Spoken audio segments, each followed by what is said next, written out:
Battle of Yarmouk 636. Part 1, The World Before Yarmouk. The early 7th century was a time of exhaustion.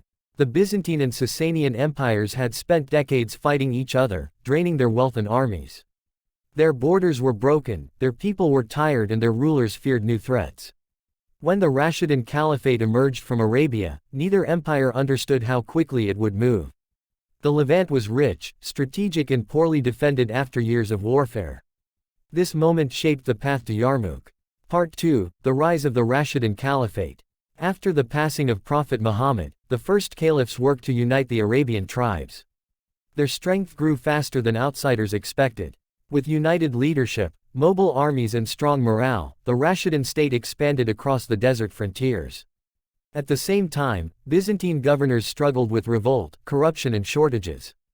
The stage was set for conflict. Part 3, The First Moves into Syria. The Muslim commanders pushed north toward Syria, taking small towns and defeating scattered garrisons. Their approach surprised the Byzantines. Instead of slow sieges, they used light cavalry, fast marches and flexible tactics. The Levant's population, made up of Arabs, Syrians and different Christian groups, watched a new power take shape.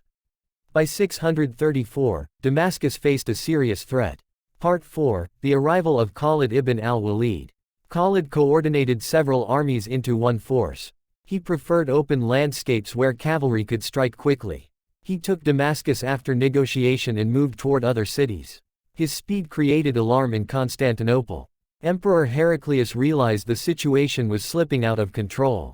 The Levant, a crucial region of the empire, was in danger. Part 5, Heraclius plans a counteroffensive. Heraclius gathered a large army from across the empire. Troops came from Armenia, Anatolia and Palestine.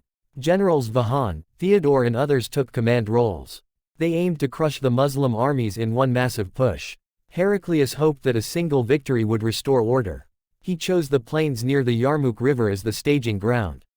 Part 6, The Muslim Retreat from Syria. When the Byzantine army marched south, Muslim forces temporarily pulled out of several cities. Civilians feared the return of imperial troops, unsure how they would be treated. The Muslim army regrouped near the Yarmouk Valley. Khalid reorganized everyone under one command. He studied the ground and prepared for a long, decisive confrontation. Part 7, The Battlefield Geography. The Yarmouk area was harsh and unforgiving. Deep ravines cut across the land. Cliffs dropped suddenly into narrow gorges. The terrain created natural traps but also natural defenses. Khalid positioned his troops so their backs were close to the ravines. It was risky because retreat would be impossible, but it strengthened their resolve.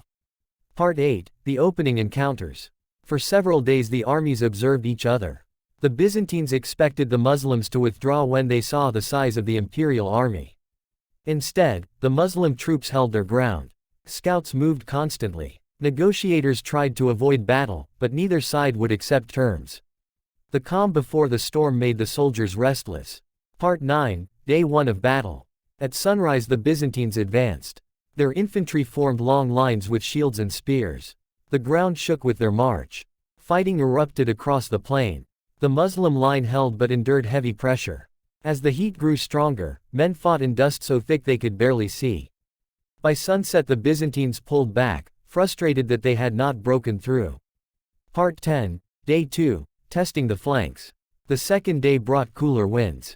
Khalid shifted cavalry units between the wings. He wanted to find the weak points in the Byzantine formation. The Byzantines attacked again, sending heavy cavalry against the Muslim left. The fighting was intense but controlled. Khalid understood that the enemy's size made it slow. He was learning their rhythm. Part 11, Day 3, A Hard Push. The Byzantines were determined to crush the Muslim center. Their generals believed discipline and armor would win. The clash became brutal. Swords struck shields. Horses stumbled on uneven ground. The Muslim infantry bent but did not break. Khalid reinforced threatened zones. When night came, both sides were drained. The Byzantines still believed victory was near. Part 12, Day 4, The Crisis. The fourth day was the most dangerous for the Muslims. Byzantine cavalry surged forward and nearly broke the left wing. Panic spread as some units fell back toward the ravines. Reserve squads were rushed in. Commanders rode back and forth to hold the line. the air filled with shouting and dust. After hours of pressure, the line stabilized. Khalid knew the next day had to be decisive. Part 13, Preparing the Final Maneuver. Khalid studied every movement on the enemy side. He noticed the Byzantine cavalry was large but uncoordinated. Its wings were stretched, and orders took too long to travel. He prepared a sweeping cavalry strike. His plan relied on timing. Every unit had to move at the exact right moment. Part 14, Dawn of the fifth day. As the sun rose, tension filled the valley. This was the day everyone had waited for. Both armies were worn down, but the Byzantines were slower now. Khalid gathered his elite cavalry and placed them behind the lines, ready to move. The Byzantines did not expect an aggressive strike. They thought the Muslims were only defending. Part 15, The Great Cavalry Charge. Khalid launched his cavalry in a wide arc across the right wing. The speed shocked the Byzantines. Before they could reorganize, the cavalry hit them hard. Some Byzantine units tried to turn and face the attack, but the movement came too late. The Muslim cavalry kept circling, cutting through formations and pushing them toward the center. Part 16, Collapse of the Byzantine Wings. The pressure spread. One Byzantine wing broke, then another. Officers tried to rally troops, but confusion overwhelmed them. Dust clouds rose as men ran in every direction. Command structures dissolved. Khalid ordered the infantry to advance, creating a wedge through the center. The Byzantine line cracked open. Part 17, Flight toward the ravines. With their formation collapsing, many Byzantine soldiers tried to escape toward the rear. They did not realize how dangerous the landscape was. Ravines, cliffs and narrow paths trapped them. Horses lost their footing. Men fell into gorges. Others turned back only to face advancing cavalry. The battlefield became chaotic. Part 18, The End of the Battle. By midday the imperial army had fallen apart. Small groups tried to fight, but they were surrounded. Many officers were killed or captured. Survivors fled north toward Damascus, carrying news of the disaster.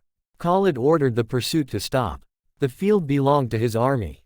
The battle that had lasted days was finally over. Part 19, Shock across the empire. When word reached Heraclius, he was devastated. The Levant had been a core part of the empire for centuries. He realized it was lost.